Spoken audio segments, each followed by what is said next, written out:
اللہ بخش فریدی لکھتے ہیں کہ آج ہماری معتبر مذہبی تحریکیں، علماء و مشائخ اور پیر خانے اپنے آپ کو سیاست سے الگ کر کے بیٹھ گئے ہیں اور اپنے اوپر لیبل چسپاں کر دیا کہ ہم غیر سیاسی ہیں، ہمارا سیاست سے کسی قسم کا کوئی تعلق واسطہ نہیں۔ ارے محترم، دین سیاست سے کب جدا ہے؟ اگر تم دین کو سیاست سے الگ تھلگ کر کے بیٹھ جاؤ گے تو وہ ظلم و جبر، لوٹ کھسوٹ، ناانصافی، بے اعتدالی اور بدعنوانی کے سوا کچھ نہیں رہے گی، اور یہ خونخوار معاشی درندے آزاد اور وحشی ہو جائیں گے اور اپنی من مانیاں کرتے پھریں گے اور معاشرے کو گمراہی و ضلالت کی تاریکیوں میں لے ڈوبیں گے، جیسا کہ آج ہے۔ اوپر چند سو لوگ ہیں اور نیچے کروڑوں کی عوام ہے۔ اگر آپ اوپر چند سو کو قابو کر لو گے تو کروڑوں کو قابو کرنا آسان ہے۔ اگر یہ چند سو سدھر جائیں اور دینی اصولوں کے مطابق چلیں اور اس کے مطابق قوانین ترتیب دیں تو معاشرے کو سدھارنا اتنا مشکل نہیں ہے۔ سیاست سے دور رہ کر علماء اربھا کوششیں کر لیں، وہ معاشرہ کی اصلاح نہیں کر سکتے۔ اگر تم حکمرانوں پر چڑھ کے نہیں رہو گے اور ان کی لگام اپنے ہاتھوں میں نہیں لوگے تو معاشرے کو برائیوں سے کیسے بچا پاؤ گے؟ جب تک ضلالت و گمراہی کے مراکز، معاشرتی تباہ کاریوں اور بد اخلاقیوں پر اوپر اعلیٰ سطح سے پابندی نہ لگے اور سخت قوانین نہ بنے، نیچے سے آپ لاکھ کوششیں کر لیں، ان کو نہیں روک پائیں گے۔ مذہبی اصولوں پر چلنے اور چلانے میں حکومت کو بڑا عمل دخل ہے۔ اس کو جزا و سزا کا قانون نافذ کرنے والی قوت کہا جا سکتا ہے۔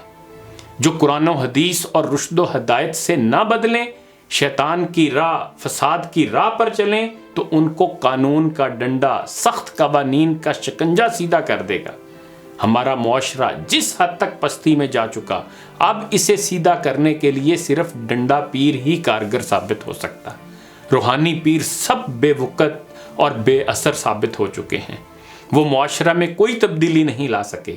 وہ معاشرتی برائیوں کے سامنے بند باندھنے میں بری طرح ناکام رہے ہیں۔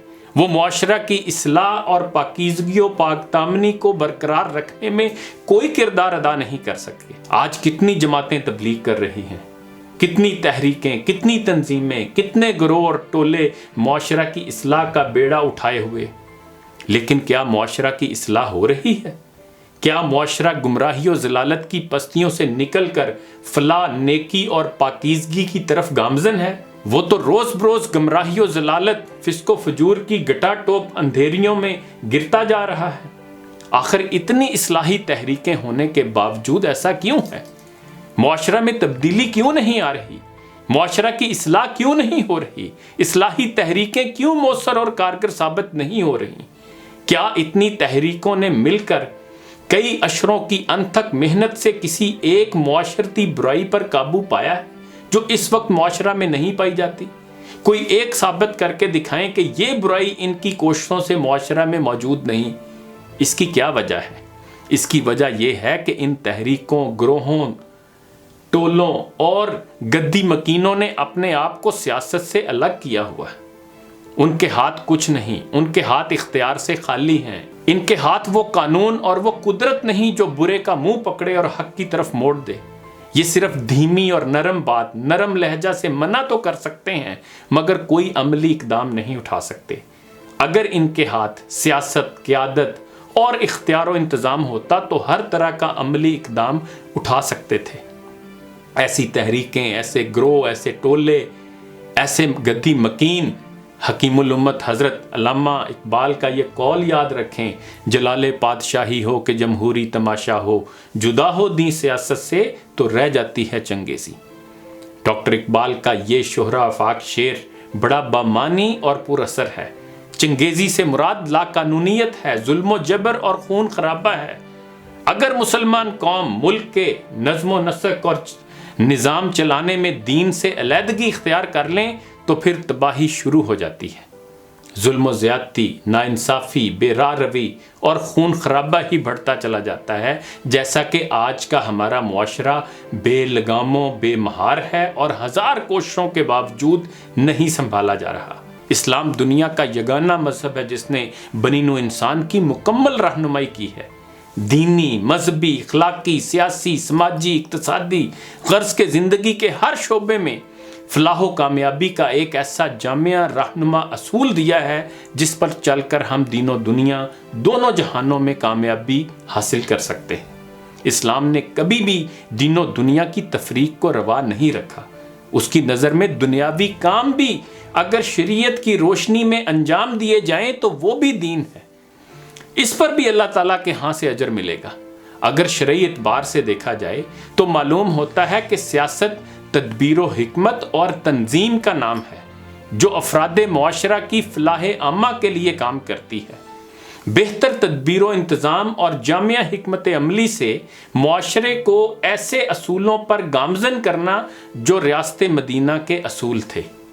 اسلامی سیاست کا بنیادی مقصد یہ ہے کہ قرآنی تعلیمات کی روشنی میں ایک ایسا معاشرہ تشکیل دیا جا سکے، ایک ایسی مضبوط اور لاسانی سیاسی قوت میدان عمل میں ہو جو انسانوں کے عام فائدے، عام بہتری اور عام تنظیم کے لیے ہو، جس میں تمام افراد معاشرہ کو یکساں حقوق دیے گئے ہوں، کسی پر ظلم نہ ہو، کسی کا حق نہ دبایا جائے، کمزوروں کو نہ ستایا جائے، کوئی شخص اپنی طاقت، مال و جاگیر اور روب کے نشے میں کسی کمزور پر ظلم و جبر نہ کر سکے، کسی کی عزت نفس مجروح نہ ہو، سبھی کے ساتھ مکمل انصاف ہو، ہر ایک کی عزت و آبرو کا احترام کیا جائے، حکومت تمام افراد کی جان و مال، عزت و آبرو کی محافظ اور نگران ہو، سبھی لوگوں کی طبعی ضرورتیں پوری ہوں، خوراک و لباس کی تنگی نہ ہو، رہن سہن دشوار نہ ہو، کسی پر زندگی تنگ نہ ہو،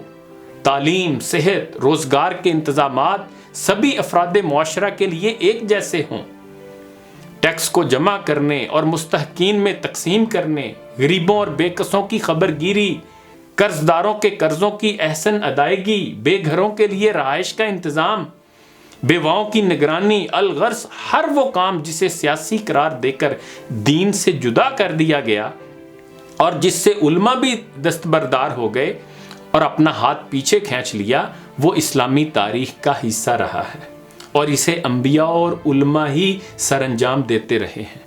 اللہ کے تمام انبیاء اور مرسل خود یہ ذمہ داریاں نبھاتے رہے ہیں۔ حضور نبی کریم صلی اللہ علیہ وآلہ وسلم خود اور آپ کے اصحاب و تابعین یہ کام سر انجام دیتے رہے ہیں۔ آپ نے بنی نوع انسان کی فلاح و بہبود کے لیے رات دن قربانیاں دی ہیں۔ اقبال کو یاد کیجئے، ہنوز اندر جہاں آدم غلام است، نظامش خام و کاوش نا تمام است، غلام فقر آں گیتی پناہم کہ در دینش ملوکیت حرام است۔ اقبال کے ان اشعار کا ترجمہ یہ ہے کہ ابھی انسان دنیا میں غلام ہے، اس کا نظام ناپختہ اور اس کا کام نامکمل ہے۔ میں اس گیتی پناہ کے فقر کا غلام ہوں جس کے دین میں ملوکیت حرام ہے۔ اسی موضوع پر بقیہ گفتگو اگلی نشست میں ہوگی۔ تب تک کے لیے اجازت دیجیے، اپنا خیال رکھیے گا۔ اللہ حافظ۔